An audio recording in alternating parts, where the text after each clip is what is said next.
정부가 지난 10월 15일 발표한 부동산 대책의 여파가 불과 2주 만에 시장에 파고들었다.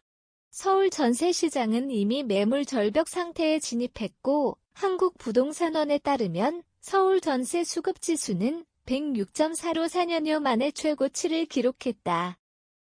전세를 구하려는 수요는 폭증하는 반면 공급은 급격히 줄어드는 전형적인 수급 불균형 현상이 재현된 것이다.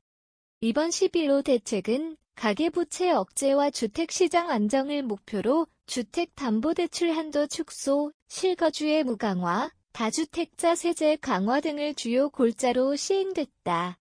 그러나 이러한 강력한 조치들이 단기적으로 거래를 위축시키며 전세 시장의 역효과를 불러오고 있다. 서울 강남권 한 부동산 중개업자는 전세대출 규제가 강화된 이후 신규 계약은 거의 없고 기존 세입자들이 재계약으로 버티는 상황이라며 거래가 막히니 매물은 줄고 집주인들은 전세 가격을 올리는 악순환이 반복되고 있다고 토로했다. 사진, 강북지역 아파트단지 전경 챗GPT 생성, 강북권도 사정은 비슷하다. 마포, 성동, 광진 등 중소형 아파트 밀집 지역에서도 전세 매물이 눈에 띄게 감소했다.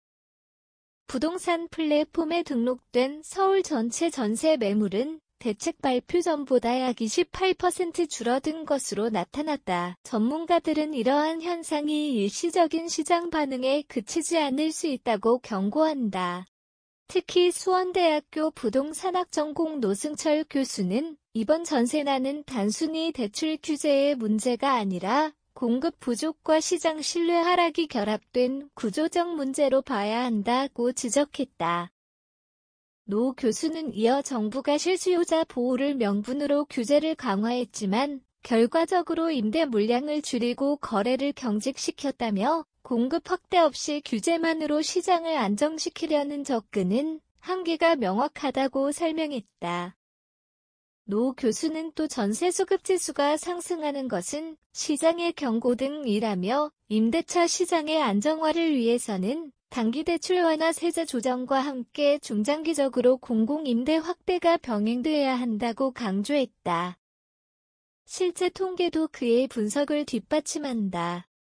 한국부동산원의 전세 가격 지수는 3주 연속 상승세를 기록했으며 일부 지역에서는 석 달 만에 5% 이상 전세금이 오르기도 했다.